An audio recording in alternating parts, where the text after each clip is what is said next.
Hello guys, today I'll be showing you guys how you can use a valid breaker block to get a good entry.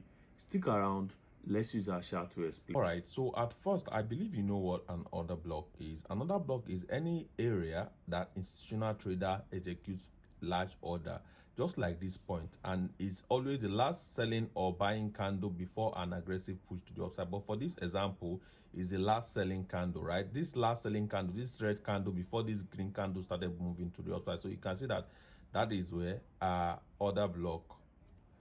Sorry, that is our order block.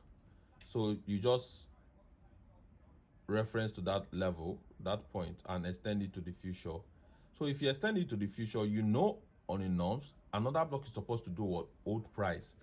But in a situation whereby it fails to hold price break out of it, and you can see it broke out of it aggressively, like it was very, very aggressive. So that already indicate that sellers are very much active in this asset, BTC USD. So the next thing, automatically that order block is now converted to what? A breaker block. That is another block. A breaker block now is a failed order block.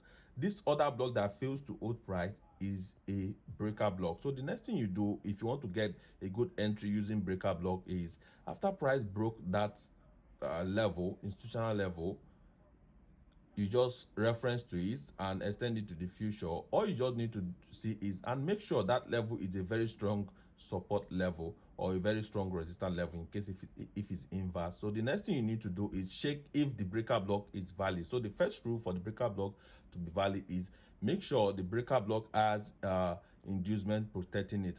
That means the first pullback must not get to that breaker block, which is after price broke out of this level, that this first pullback, you can see there is a candle there. The first pullback, let me reference to that very much well. So if I expand this, you see that the first candle did not get to that point. That first candle that did not get to that point is what you use as your inducement.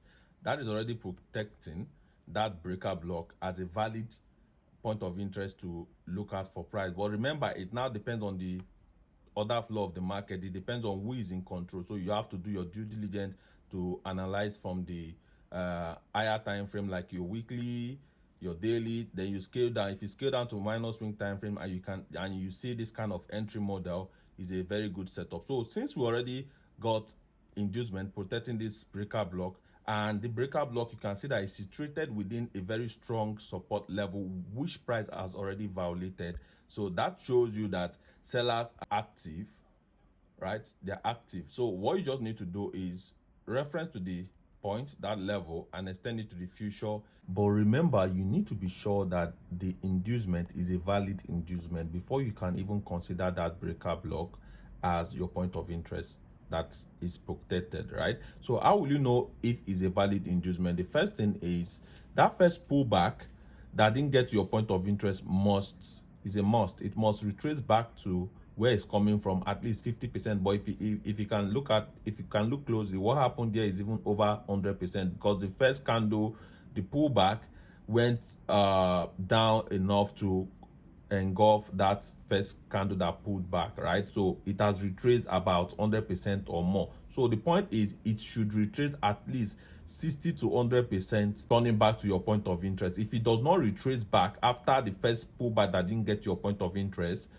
is not yet valid. So after the first pullback, price has to retrace back to wherever it's coming from before going to your point of interest to for it to be valid. So now the next thing you're going to do is, since you've gotten your inducement protecting that breaker block, you just need to wait for price to do what? Whatever price is doing below is none of your business. You're only just to wait for price to come back to your point of interest, which is that your breaker block, and you look for a setup. Like you have to click your trigger button if it's a sell or a buy. But for this scenario, is a sell. You can see I'm explaining using a sell setup. So the next thing you're gonna do is, your entry will now be below that last selling candle for that breaker block. That should be your entry, and your exit will be slightly above that same last selling candle, because that last selling candle is where is indicating that that was the last time sellers were in control. That was the last time sellers were in control before buyers came in and went push price massively to the upside. So that should be your reference point. So that is your entry and your exit. Then your overall target, you can now determine where it should be. But for me, I do like it to be at least 1:5, which is the next strong support level where I expect price to go sweep liquidity, and or the next institutional level. So it now depends on that. Is now another topic for another day, which is where we teach about liquidity that price needs to go grab. So this is how you can get entry using breaker block. And this setup, if you are seeing this setup, this is a new setup, and I'm expecting BTC to give me exactly just what I just taught you guys now and by next week. So I'm just waiting for BTC to return back to that point of interest for me to use that as a sell. But remember, this strategy is limited. Reason is that you have to do your due diligence by doing what I call top-down analysis, and very soon I'll also be uploading a new video where I'll be teaching you guys how you can do top-down analysis to understand the order flow of the market, who is actually in control. Aside from all you've learned in this video, make sure you risk responsibly and follow your trading plan. Share this video to your friends. This is me.